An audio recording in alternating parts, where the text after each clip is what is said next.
The Great Father has been given a vision of his nation reaching from the Eastern Ocean to the far Western Sea. And so he formed the Corps of Discovery to explore his new lands.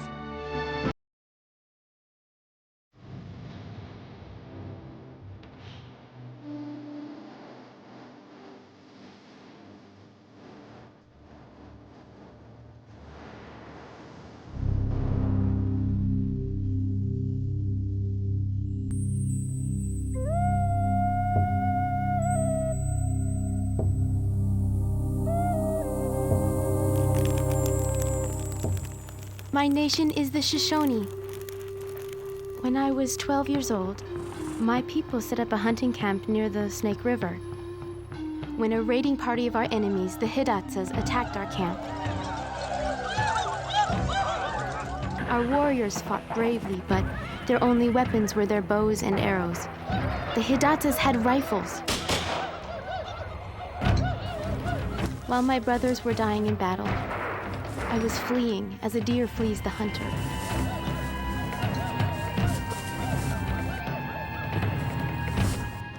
One of the enemy captured me.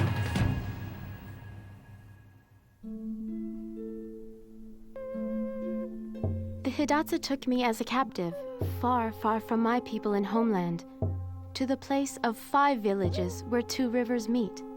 The Mandans and Hidatsas live in houses made of logs and branches covered with soil called earth lodges. I am settled in the dwelling of the warrior who captured me. Here, the Hidatsa share the land with the Mandans. Though I worked hard, I was treated well. I learned to speak the Hidatsa language, and I was taken into the tribe as a full member. Then, when I was about 16 years old, my young master gave me to a trader as a wife. My husband is Charbonneau. He is French and speaks the Hidatsa language as well as his own. Among our people, being the wife of a trader is an honor. My people trade with goods, animal hides for beads, and blankets. Before I was brought here, I had never seen a white man, but I soon learned to know them as I know my own brother. Soon learn of President Thomas Jefferson, the great chief of the United States, who so changed my life.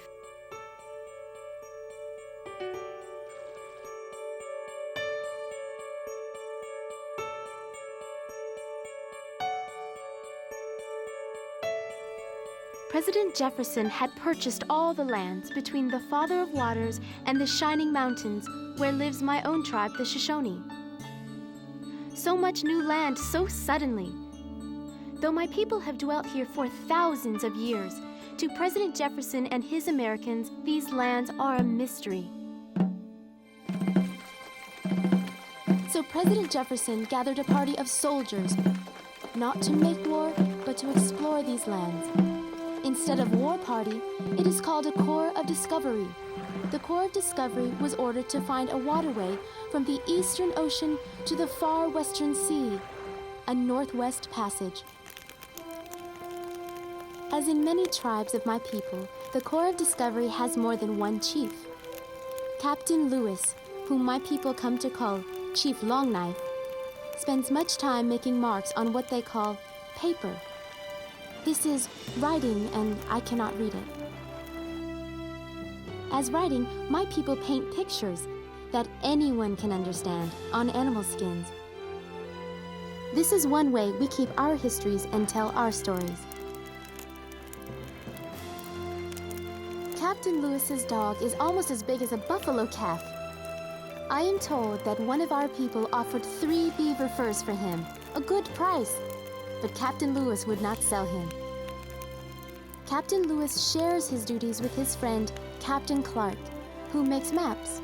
We call him Chief Red Hair. My people have never seen hair the color of his. His constant companion is York, a black man whom Captain Clark calls my servant. I learn that Captain Clark owns York as I was once owned by the warrior who captured me. Their adventure began many moons before I met them. The captains and their men gathered at the French settlement of St. Louis and waited for the moment when St. Louis and the vast territory west of it passed from France to the United States.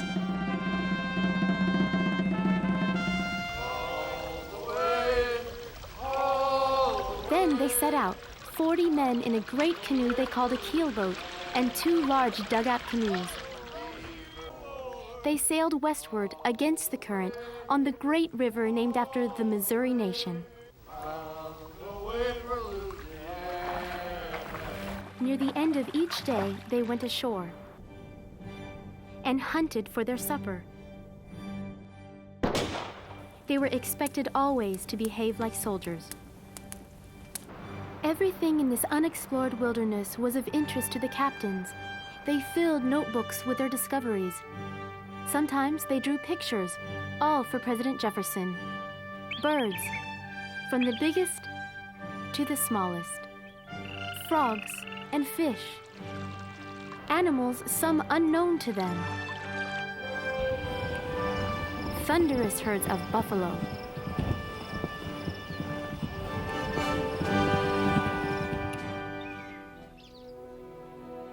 On their journey, one of the soldiers, a sergeant, Sergeant Floyd, died of what the captain said was bilious colic. They buried him on a bluff overlooking the water. In the passing of a moon, the captains seek out different tribal nations. Odos, Missouris, Arikaras, and hold councils. The chiefs and elders had reason to think that this was a war party. They were soldiers. Captain Lewis announces to these Indian nations that they have become the children of a new great father, President Jefferson. But he cannot speak in the people's tongue. There are many Indian nations, each with his own language, so we have invented sign language that we all can understand. Do not listen to their words. Do not trade with them. We do not hear words, we see them. Your new great father will provide you. Captain Lewis tells them that the new great father will take care of them from now on. Only he is worthy of their loyalty. Then he orders a military salute to show the power of the great father. Then they journeyed on to the next council with the Yankton Sioux. The Yankton Sioux welcomed the Corps of Discovery. The captains honored them with a medal from their new great father. When invited to take part in the peace pipe ceremony, an old chief warned the captain against their brother Sioux, the Tetons. In this territory, the Tetons are masters of the river. They stopped all boats and demanded a toll paid in goods, rifles, as well as beads and blankets. The Tetons lived up to their reputation and tried to halt the expedition, but the captains would not be bullied, and the expedition moved on. The days got colder. Birds were flying to other lands. Winter was coming, and the Corps of Discovery had not yet found a passage to the sea. In seeking a safe haven to wait out the winter, they discover the 5 villages where 2 rivers meet, where I dwell. It is here that I see them for the first time. We come to you in peace. Chiefs and elders are invited to councils where Captain Lewis tells them they have a new great father. And now they must stop warring with other tribes of his red children. Dreward, the boatman and hunter, puts his words into sign language.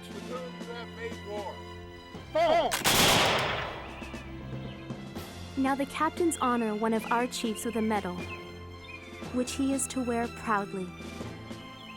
One side shows the face of the great father Jefferson, and on the other, a handshake, which means peace. Winter is upon us. The great river will freeze.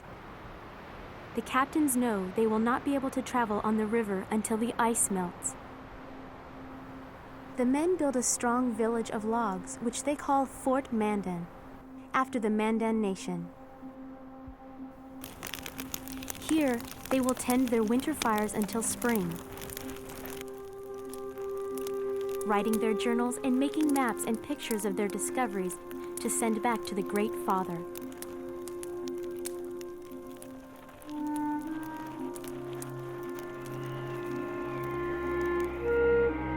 Outside, hungry creatures struggle to find food, which is scarce in the bitter winter.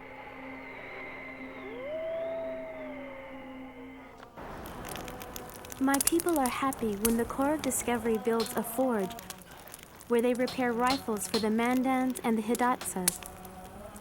Though we use many things of metal, our people do not know how to make things of metal themselves. The captains treat the sick and the injured among our people with medicines they have brought, which are different from ours.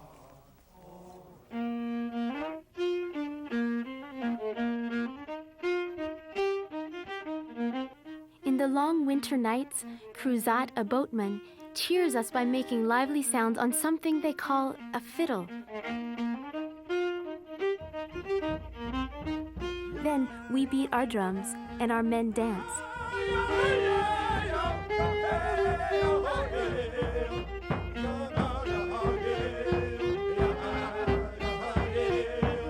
In the Corps of Discovery, the person my people honor most is York.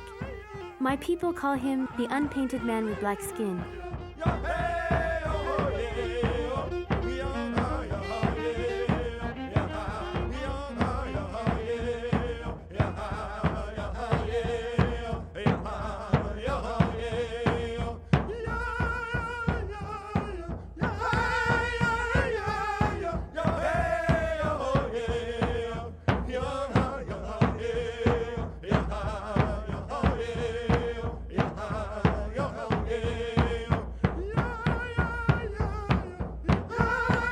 We have never before seen such a man. To us, York is big medicine, which means a man of power.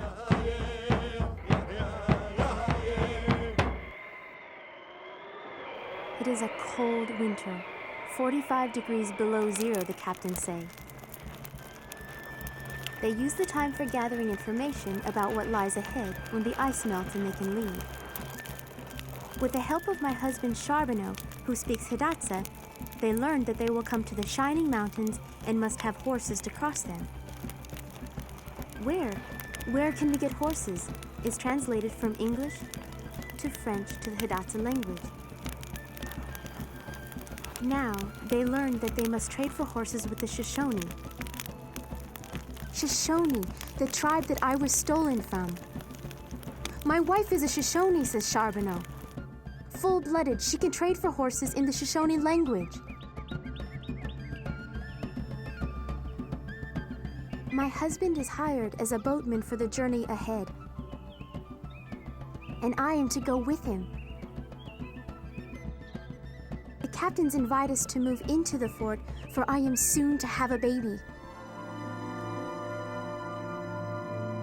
When it is time for my baby to be born, Captain Lewis gives me medicine from his supply for the Corps of Discovery. I have a son. My husband gives him a French name, Jean-Baptiste. Spring comes.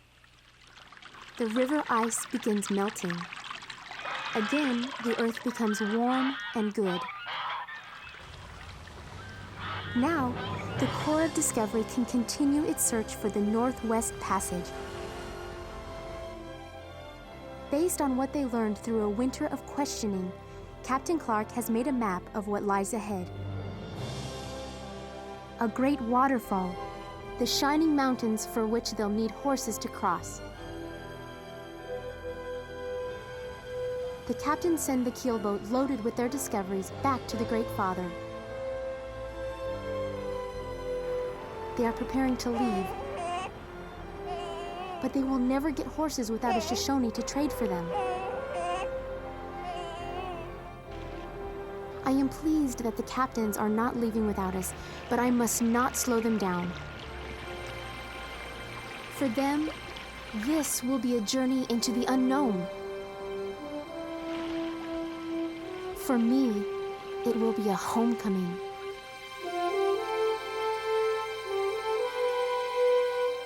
To cross the mountains that lay ahead, our two chiefs, Captain Lewis and Captain Clark, will need many horses.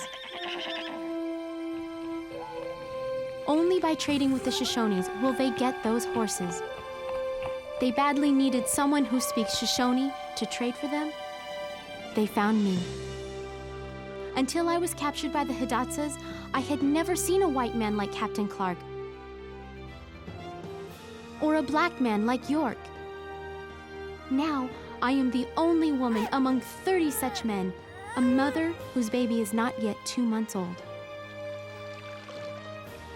We set out from the Mandan and Hidatsa villages in dugout canoes. The larger canoes are called pirogues. We are going into lands where no white people or black people have ever gone before. For me, it is different. My baby son and I are going to the land of my own tribe, the Shoshones. Going west, we are paddling upstream against the river's flow. It is hard work. Sometimes, through the shallows, the canoes must be pulled by ropes. For food, we go ashore, set up camp, and hunt. While they use rifles, I use only a sharp-pointed stick and dig for roots. We Native Americans eat many nourishing roots that the captains have never tasted. I am told that in their homeland, the captains eat many kinds of roots too, called carrots, and beets, radishes, and potatoes. Captain Lewis's dog is a fine hunter. His keen sense of smell, which is so much better than a human's, catches the scent of an animal that is far away. Captain Lewis had been warned about the great grizzly bear, but he is not afraid, he says. He trusts his rifle.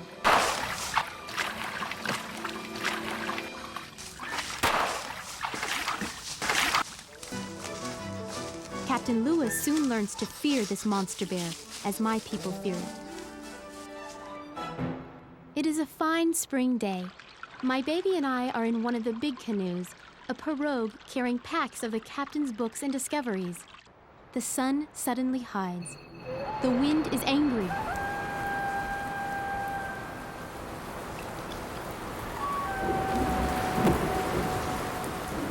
My husband Charbonneau, who was steering, is frightened. Water fills the pirogue, washing the precious packs overboard into the wild river. Making sure my baby is covered, I reach as far as I can and rescue most of the captain's treasures.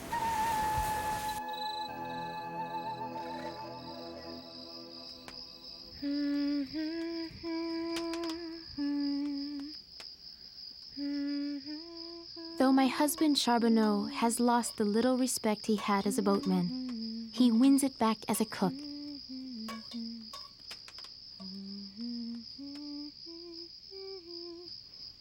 His specialty is buffalo sausage in the French style, which the men love to eat.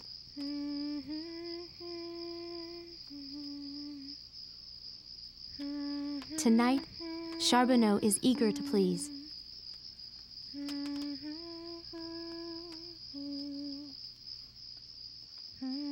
Captain Clark is growing fond of my baby. He calls him Pomp, and sometimes he calls me Janie. Tonight, I feel that the captains are glad they let me and my baby come with them. Today, we are passing strange cliffs which rise from the riverbank. Some are very high and shine pure white in the sun. To Captain Lewis, they seem magical. Small birds called swallows, who build upside-down nests of river mud, are sheltered by them. At the 5 villages, the captains were told that they would come to a big waterfall. They were not warned about a fork in the river. Here, the river splits into 2 rivers. We must not take the wrong fork. It is Captain Lewis who discovers the Great Falls. The South Fork is the right one. When Captain Lewis returns with the news of the falls, I am very sick. I feel that I'm going to die. Who will take care of my baby? And if I die, who will trade for horses with my own tribe, the Shoshone? I am taken to a nearby sulfur spring and drink of the waters. Big medicine. The water smells foul, but my sickness goes away. I am glad for the sake of my baby and for the captains.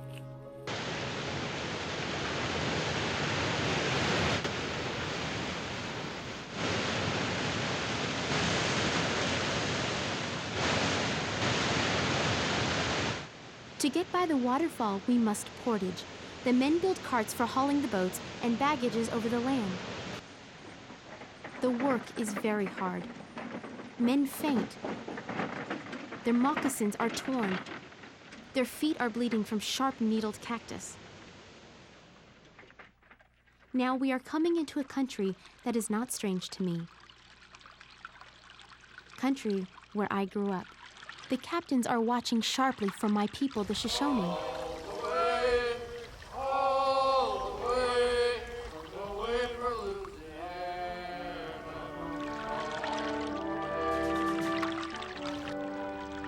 Now we are passing lands I knew as a little girl. Once, when we go ashore to make camp, and Captain Clark is hunting, with York and the others, Captain Lewis's dog picks up the scent of a distant horse. Here, that can mean only a Shoshone horse. Captain Lewis and a small group go on ahead to find the Shoshone camp and hold a council with the chief.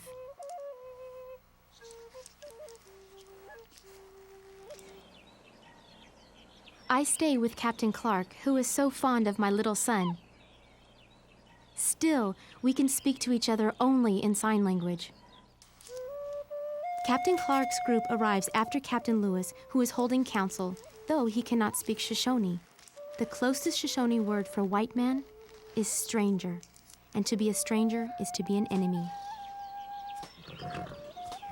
I know how much the captains need me to help them get horses, our only hope for getting over the mountains alive.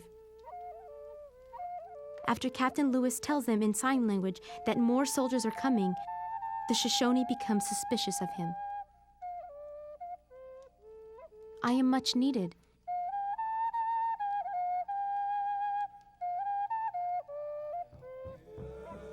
When we come to the camp, Captain Clark goes to join the council.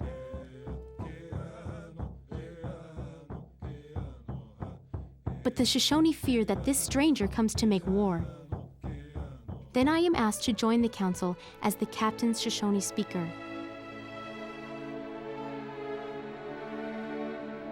Suddenly, I cannot speak. The person I see, the brave Shoshone chief, is my brother, my own brother. And my presence, a woman's presence, is proof that these strangers have no warlike intentions. The captains get their horses.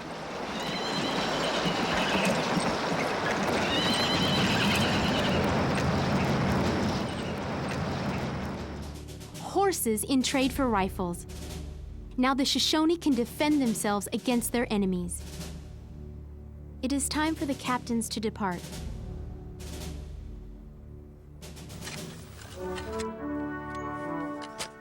The men dig deep, very deep, to bury their supplies for the trip back. Then they will dig them up again. Now they make themselves ready for the dangerous climb over the shining mountains. Should I go with them or stay? I am here with the Shoshone, here where my baby can grow up with my own people.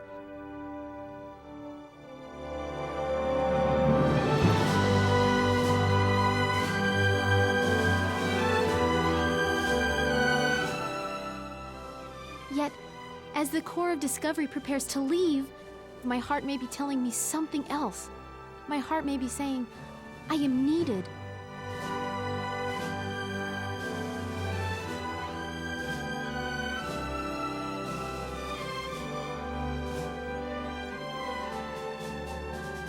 These are my people now.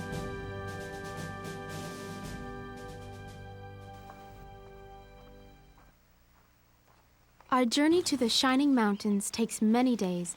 Most of us go by foot. The horses are loaded with trade goods and supplies. We take the Nez Perce Trail, and then we begin our dangerous climb over the mountains. The captains and their men have never seen such mountains.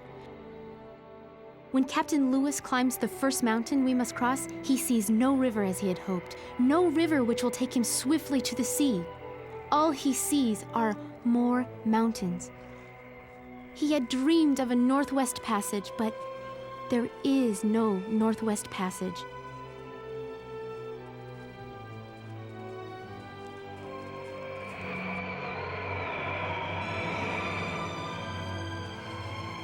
Our moccasins freeze on our feet. There is little to eat, no game to hunt, only more cold, bitter cold, and more mountains to climb. I must keep myself alive somehow for the sake of my baby.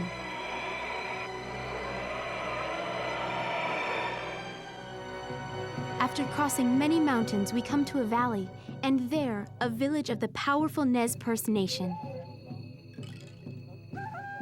We stagger into the Nez Perce homeland, almost dead from starvation. Yet our hungry horses carry what is to the Nez Perce a treasure in trade goods. If they kill us and take our goods, they will be rich. But instead of killing us, they give us food. The Nez Perce agree to keep our horses for us until we return.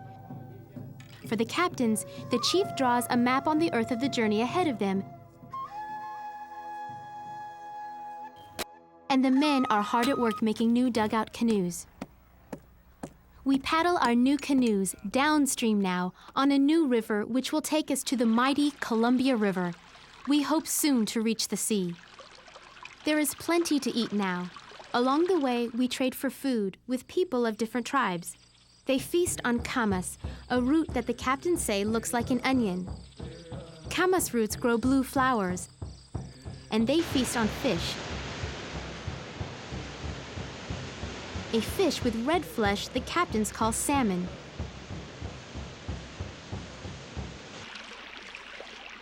Eagles eat salmon too. On some stretches of our journey, the river is wild. There are high waterfalls,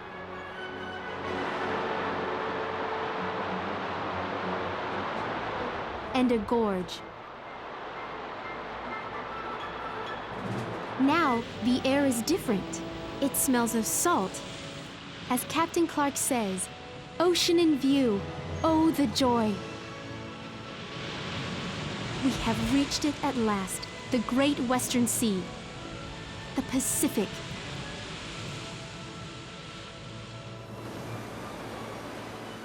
Captain Lewis and Captain Clark search the horizon for a ship, but there is no ship to be seen. The days grow shorter. Now the captains must build a shelter, a fort, to wait out the winter. But no one is certain where the fort should be built. We can stay where we are on the north bank of the Columbia River, but Captain Clark wants to build farther inland to get away from the sound of the sea, which roars like thunder. Or we can move to the south side of the river. To make the best choice is not easy. The captains put it to a vote. And we are all of us, every member of the Corps, asked to vote for what we think is best.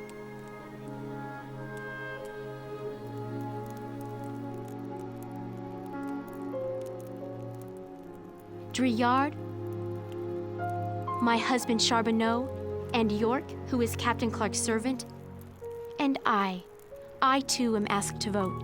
we all have an equal say. Our vote favors crossing to the South Shore, because there, deer and elk are plentiful for food. Captain Clark draws plans for the fort.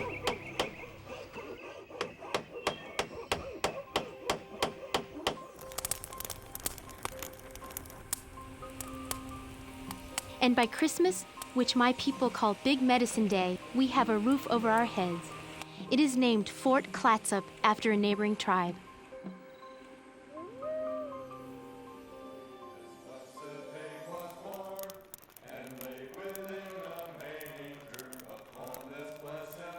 My Christmas gift to Captain Clark is 24 beautiful white weasel tails. I did not know that trees grow as tall as they do here, or that forests could be so green, or waters so wild. Yet it rains every day, rain and more rain.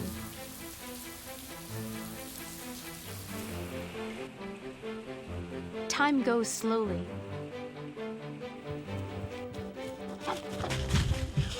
Captain Lewis's dog swims after beaver.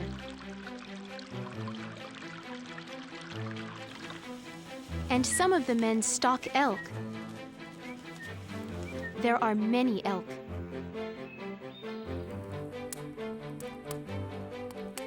Others pour lead into molds.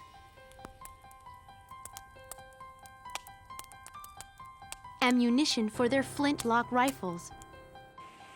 Captain Lewis tends to his collection of discoveries, preserving flowers and insects to be taken back to President Jefferson. And Captain Clark makes maps of where we have traveled.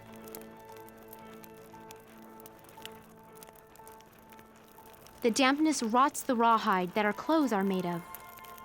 So we must dress elk hides and tan them in the way my people do, with animal brains for more clothes. The men are also kept busy by making new moccasins.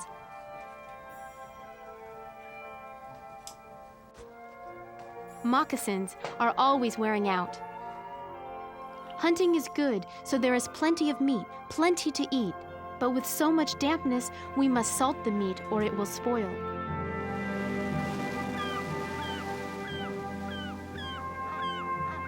Some of the men become salt makers, scooping water from the surf and boiling it down until the kettles are dry and coated with fine white salt.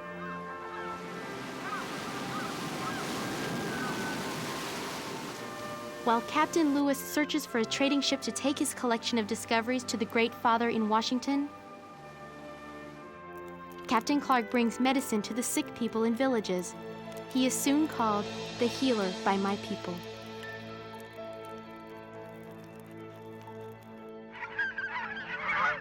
Spring comes. On the other side of the mountains, the ice that chokes the great Missouri River is melting. The men make new canoes. Everyone is preparing for the trip back.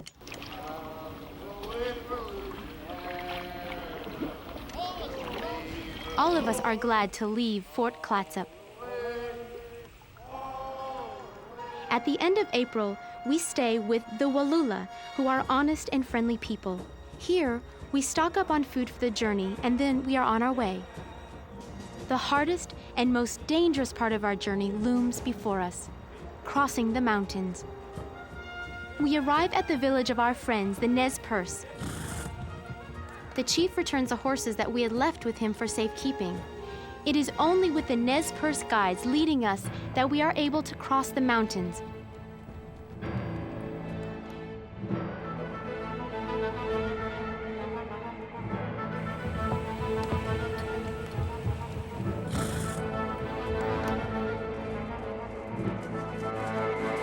It takes us 6 days to do so.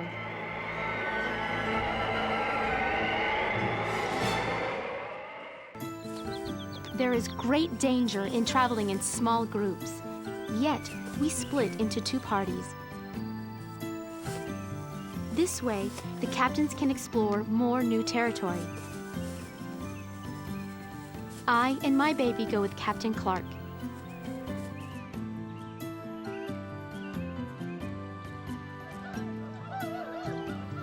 Though warned that the Blackfoot tribe is warlike, Captain Lewis and his group are headed toward their tribal lands. In 2 days, we find the place where the soldiers had buried the supplies for the return journey. Though we have seen no one, someone has been watching us. While our camp sleeps, many of our horses are stolen.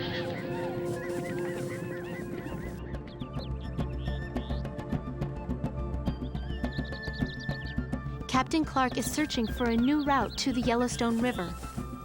We are in territory that is familiar to me. I remember the way Shoshones traveled to the river and point out a gap in the mountains.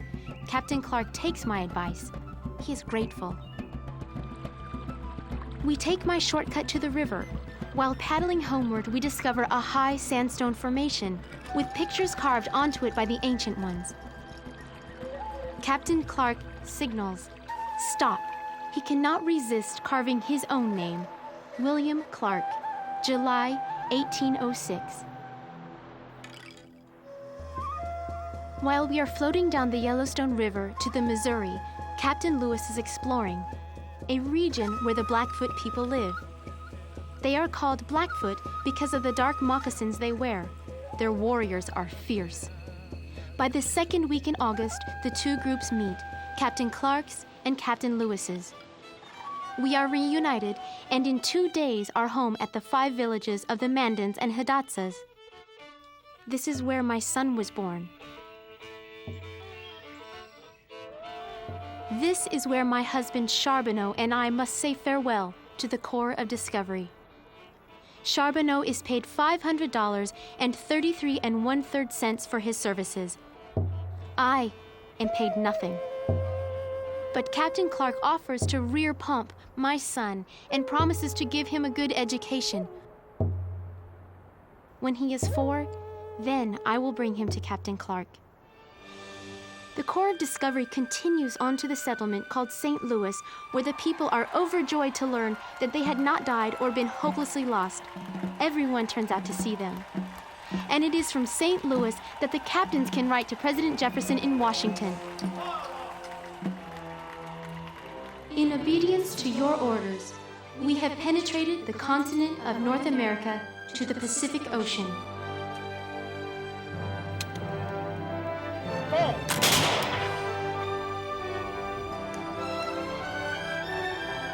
Lewis and Clark did not find a route by water all the way across North America, the hoped-for Northwest Passage, because such a water route does not exist. Yet theirs was the most important exploration in the history of the United States. They were the first Americans to cross the Continental Divide, where rivers on one side of the mountains flow east and on the other side, west. And the first to reach the Pacific coast by land. They returned with accounts of the customs, dress, and diets of some 40 Native American tribes.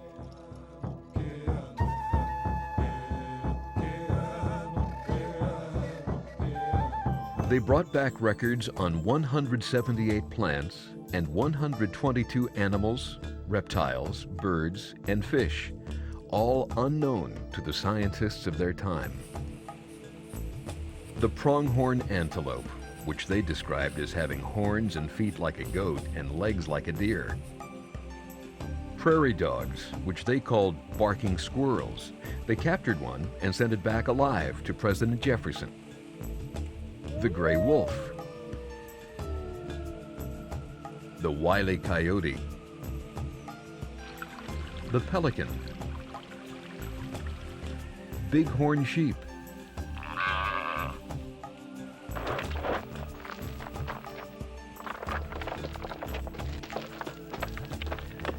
Camas, an edible bulb they ate so much of, they all got sick. Steller's jay. Sea otter.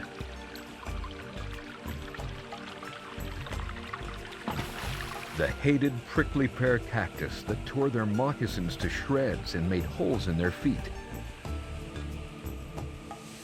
steelhead trout, and coho salmon. The most awesome beast they discovered was the massive grizzly, a bear so ferocious that it terrifies the bravest of Indian braves.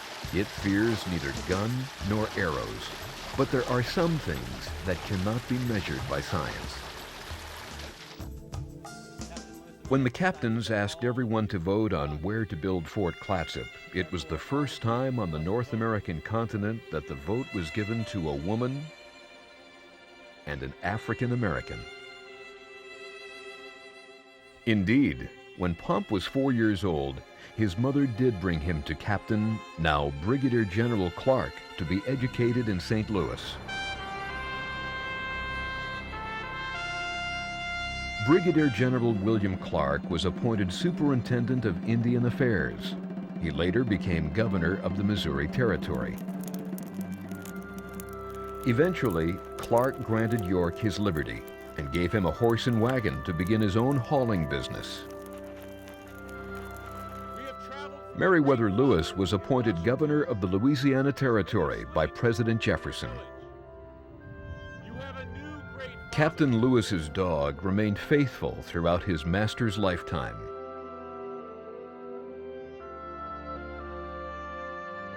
When Lewis died in 1809, the dog lay on Lewis's grave and refused to eat until he too died.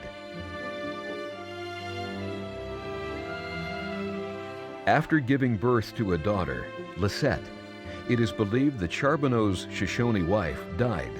The year was 1812. General Clark legally adopted both of her children, Pomp and Lisette. Today in the United States, there are more statues of this brave Native American girl than of any other woman. 3 mountains have been named after her, and 2 lakes. And a $1 coin has been issued in her honor. Without her, Lewis and Clark might not have made a successful exploration of the new America west of the Mississippi River, or returned alive to tell about it.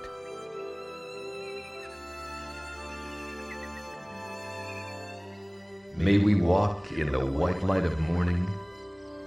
May we walk where the hills are green. May we walk between earth and sky.